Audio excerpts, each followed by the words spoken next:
Hello everyone, you are watching News Insights. Let's watch today's news updates. ಇವತ್ತು 5,500 ಸಂಖ್ಯೆ ಸದಸ್ಯರಾಗಿದ್ದಾರೆ. ಖಂಡಿತ ಸರ್, ಹೌದೌದು. ಯಾಕಂದ್ರೆ ಅವರ ಅಕ್ರಮಗಳನ್ನ ಮುಚ್ಚಿರುವ ಕಾರಣಕ್ಕಾಗಿ ಉಪನ್ಯಾಸಕರ ಮುಂದೆ ಧೈರ್ಯವಾಗಿ ಚುನಾವಣೆಗೆ ಹೋಗ್ಲಿಕ್ಕೆ ಅಸಮರ್ಥರಾಗಿ ಈಗ ಎಲ್ಲ ಅಧಿಕಾರಿಗಳ ಮೂಲಕವಾಗಿ ಒಂದಷ್ಟು ಲಾಬಿಯನ್ನ ನಡೆಸಿ ಸಾಧ್ಯವಾದಷ್ಟು ಈ ಸಂಘಟನೆಯನ್ನ ತಳ್ಕೊಂಡು ಹೋಗೋಣ ಅನ್ನುವಂತ ಒಂದು ನಿಟ್ಟಿಗೆ ಅವ್ರು ಬಂದು ನಿಂತಿದ್ದಾರೆ ಸರ್. ಹೌದು ಸರ್,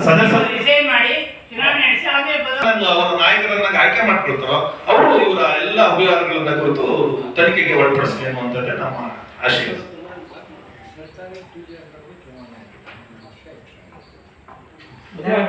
ನಾನು ಅರಕಲಗೂಡಿನಲ್ಲಿ ಉಪನ್ಯಾಸಕನ ಕರ್ತವ್ಯ ನಿರ್ವಹಿಸ್ತಾ ಇದ್ದೇನೆ. ನಮ್ಮ ಉದ್ದೇಶ 2019ರಲ್ಲಿ ಫೆಬ್ರವರಿನಲ್ಲಿ ಚುನಾವಣೆ ಆಗಿದೆ. ಚುನಾವಣೆಗೆ ಸಂಬಂಧಪಟ್ಟಂತಹ ನೋಟಿಫಿಕೇಶನ್ ಇದೆ. ಅದರ ಜೊತೆಗೆ 2019ರಲ್ಲಿ ಆಯ್ಕೆಯಾದಂಥವ್ರಿಗೆ ಕೊಟ್ಟಿರುವಂತಹ ಪ್ರಮಾಣ ಪತ್ರ ಇದೆ. ಈ ಪ್ರಮಾಣ ಪತ್ರದಲ್ಲಿ 2019ರಿಂದ 24ನೇ ಸಾಲಿನಲ್ಲಿದೆ.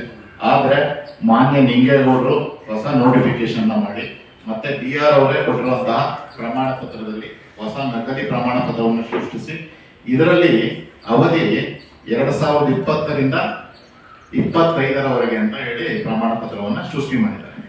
ಅವರು 20ಕ್ಕೆ ಆಯ್ಕೆ ಆಗಿದ್ದು ಹೌದು.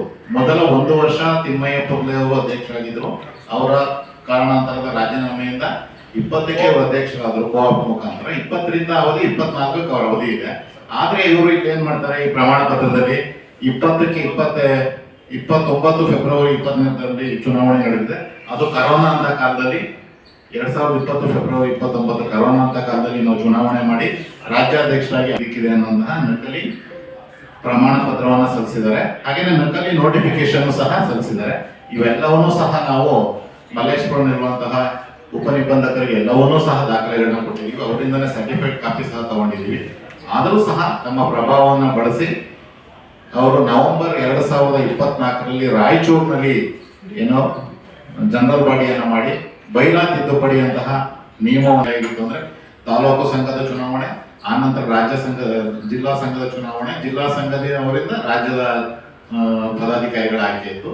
ಈಗ ಪ್ರಮುಖ ಬೈಲಾ ತೀರ್ಮಾನವನ್ನು ಮಾಡಿ ನೇರವಾಗಿ 9 ಜನ ರಾಜ್ಯದ ಪದಾಧಿಕಾರಿಗಳನ್ನ ಆಯ್ಕೆ ರೀತಿಯಲ್ಲಿ ಚುನಾವಣಾ ತಿದ್ದುಪಡಿಯನ್ನ ಮಾಡಿದ್ದಾರೆ. ಅದು ಮಾಡಿರೋದಲ್ಲಿ ಫೆಬ್ರವರಿ 5 ನಾವು ವಿರುದ್ಧ ಇವರು ಏನು ತಪ್ಪು ಮಾಹಿತಿಯನ್ನು ಕೊಟ್ಟಿದ್ದಾರೆ ಅದ್ರ ವಿರುದ್ಧ ನಾವು ಕೋರ್ಟ್ನಲ್ಲೂ ಮನವಿ ಮಾಡಿದೀವಿ, BR ಆಫೀಸಲ್ಲೂ ಮನವಿ ಮಾಡಿದೀವಿ. ಅಲ್ಲಿ ಯಾವುದೇ ರೀತಿಯ ನಮಗೆ ಸಮ್ಮತಿ ಸಿಕ್ಕಿಲ್ಲ.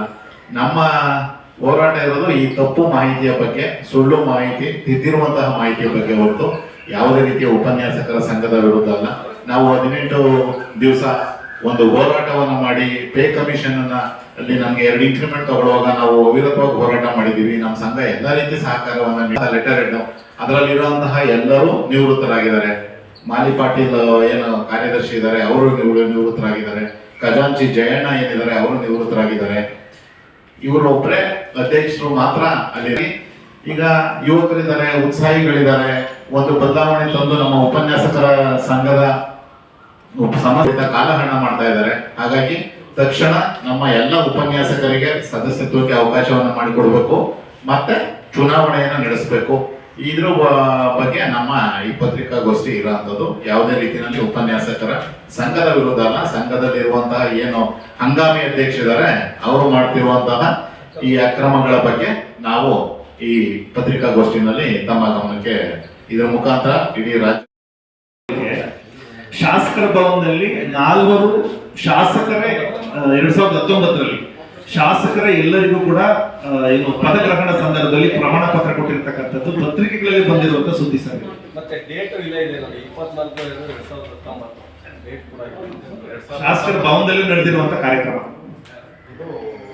ಇದು ಅವರು ನಕಲಿ ಮಾಡಿ BR ಕೋರ್ಟ್ಗೆ ಸಬ್ಮಿಟ್ ಮಾಡಿರುವಂತಹ ಒಂದು ಇವಾಗ ವಂಚನೆ ಮಾಡಿದ್ದಾರೆ. ಯಾವ ರೀತಿ ಅಂತ ಹೇಳಿದ್ರೆ ಉಳಿದ ಅವಧಿಗೆ ಅವರು ಅಧ್ಯಕ್ಷರು, ಹೌದು ಸರ್, ಅಧ್ಯಕ್ಷರು ಅವರು. ಬಟ್ ಏನ್ ಹೇಳ್ತಾ ಇದ್ದಾರೆ ಬಹುಶಃ ನನ್ನ ಪ್ರಕಾರ ವ್ಯಾಪ್ತಿಯಲ್ಲಿ